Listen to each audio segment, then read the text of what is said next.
Hello everyone, easy nursing classes में आपका स्वागत है। फंडामेंटल्स ऑफ नर्सिंग जो है वो हम कंप्लीट कर चुके हैं और चैनल पे डाल चुके हैं। उसके बाद हमने स्टार्ट की है मेंटल हेल्थ नर्सिंग, और मेंटल हेल्थ नर्सिंग में हम पढ़ रहे हैं साइकोट्रोपिक ड्रग्स के बारे में। इससे पहले हम कंप्लीट कर चुके हैं antipsychotics, antidepressant, mood stabiliser, और आज की क्लास में हम डिस्कस करेंगे एंजियोलाइटिक्स। तो जो एंजियोलाइटिक्स होते हैं, नाम से ही है, they are use to reduce the anxiety. Anxiety को रिड्यूस करने के लिए दिए जाते हैं एंजियोलाइटिक्स, और इनको हम क्या बोलते हैं, they are also called the minor tranquilliser.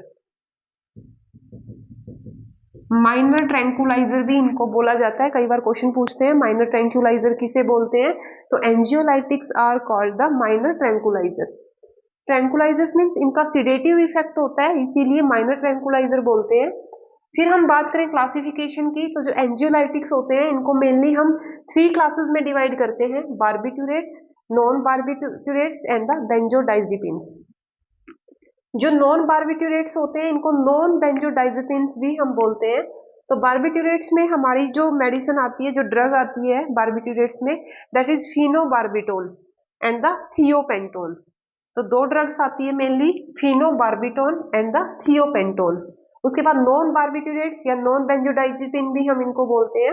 इसमें आती है मेप्रोपामेट, ग्लूटिथियामिड, एथेनॉल एंड डाइफिनाइल हाइड्रामीन। ये है नॉन बार्बिट्यूरेट्स या फिर नॉन डाइजिपिन्स। उसके बाद आती है बेंजोडाइजिपिन। बेंजोडाइजिपिन में very short acting and the long acting.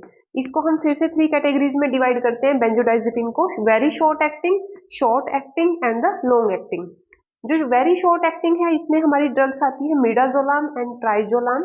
जो शॉर्ट एक्टिंग है इसमें आती है लोराजिपाम, एल्प्राजोलाम एंड ओक्साजिपाम। जो लॉन्ग एक्टिंग है इसमें आती है क्लोरडाइजेपोक्साइड, डाइजिपाम, क्लोनाजिपाम एंड द नाइट्राजिपाम। ये आती है लॉन्ग एक्टिंग में। तो ये था क्लासिफिकेशन एंजियोलाइटिक्स का, barbiturate, non barbiturate and the benzodiazepines. ठीक है, बेंजोडाइजिपिन्स में हमने कर लिया very short acting and the long acting.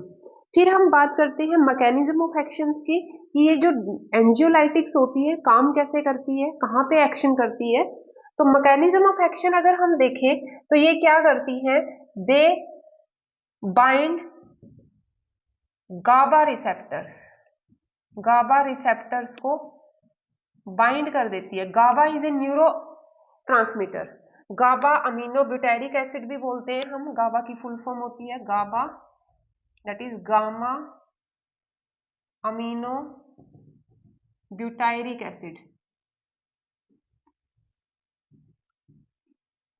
तो गाबा की फुल फॉर्म है गामा अमीनो ब्यूटारिक एसिड। तो ये एंजियोलाइटिक्स क्या करती है, they bind the GABA receptors. GABA को जो रिसेप्ट करते हैं, गाबा रिसेप्टर्स जो होते हैं उनको ब्लॉक कर देती है। तो जिससे क्या होता है, जो गाबा होता है उसका लेवल जो होता है वो इंक्रीज हो जाता है।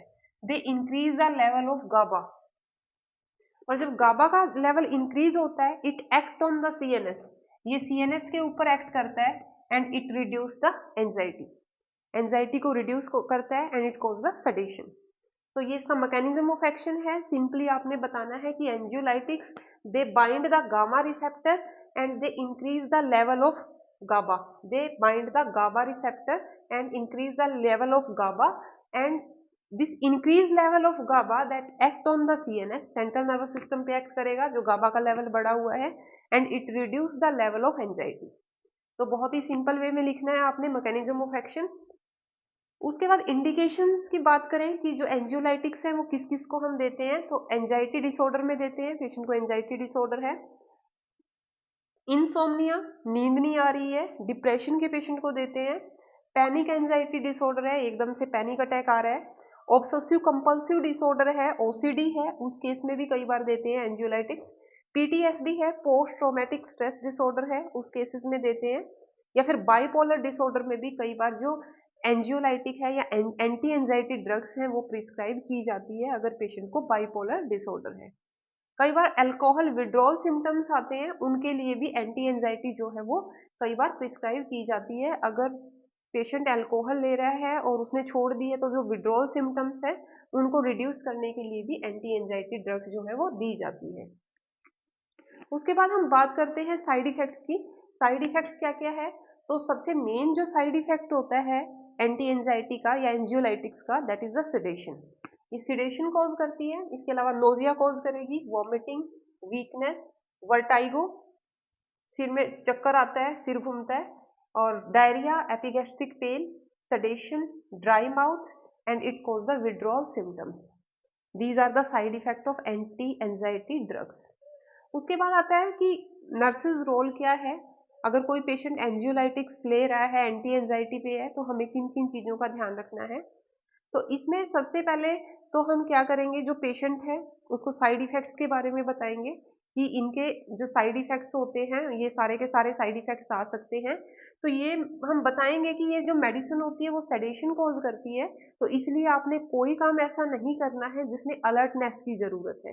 कोई मशीनरी हैंडल नहीं करनी है या ड्राइविंग नहीं करनी है अगर ये मेडिसिन ले रखी है, तो हम ये पेशेंट को सजेस्ट जरूर करेंगे कि इनकी वजह से आपको सेडेशन होगा। दूसरा, जो एंटी एंजाइटी होती है ये जीआई इरिटेशन कॉज करती है, गैस्ट्रिक अपसेट कॉज करती है, तो उसलिए हम पेशेंट को एडवाइज करते हैं कि ये खाना खाने के बाद ही लेनी है, एम्प्टी स्टमक नहीं लेनी है। ये चीज एडवाइज करेंगे। उसके बाद हम पेशेंट को बोलते हैं कि जो ये मेडिसिन होती हैं they cause the withdrawal symptoms. अगर इनको एकदम से अब्रप्टली हम स्टॉप कर देते हैं तो इनकी वजह से विड्रॉल सिम्टम्स आ जाते हैं, दोबारा से पैनिक अटैक आना स्टार्ट हो जाएगा, दोबारा से एंजाइटी होनी स्टार्ट हो जाती है।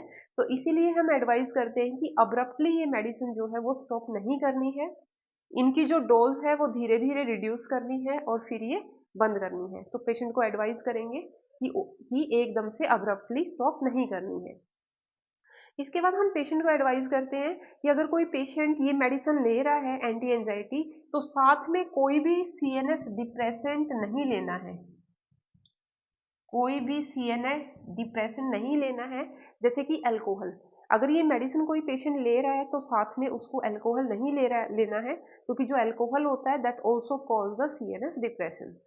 इसके अलावा पेशेंट को हम एडवाइज करते हैं कि कोई भी ओवर द काउंटर जो मेडिसिन है वो नहीं लेनी है बिना प्रिस्क्रिप्शन के। इसके अलावा आईएम अगर हम दे रहे हैं एंटी एंजाइटी में, आईएम लगा रहे हैं तो डीप मसल्स में लगाएंगे आईएम। और अगर आईवी दे रहे हैं पेशेंट को तो स्लोली देना होता है, जैसे कि डाइजीपाम है, मिडाजोलाम है। अगर इनको हम आईवी दे रहे हैं, मिडाजोलाम दे रहे हैं, डाइजीपाम दे रहे हैं, तो स्लोली देते होते हैं बहुत ही, क्योंकि अगर हम एकदम से बोलस देंगे तो क्या होता है, पेशेंट को कार्डिक और रेस्पिरेटरी अरेस्ट जो है वो हो सकता है। इसीलिए स्लोली देना है और साथ में कार्डिक और रेस्पिरेटरी मॉनिटरिंग जो है वो पेशेंट की साथ में करनी है अगर हम पेशेंट को आईवी दे रहे हैं। इसके अलावा कई बार आईवी देते हैं तो एक्स्ट्रा वेसेशन हो जाती है, जो मेडिसिन होती है वो वेन की बजाय स्किन के नीचे ही, टिश्यू के नीचे ही कलेक्ट हो जाती है, तो that is called the extravasation. तो उसकी वजह से फ्लेवाइटिस हो जाता है पेशेंट को।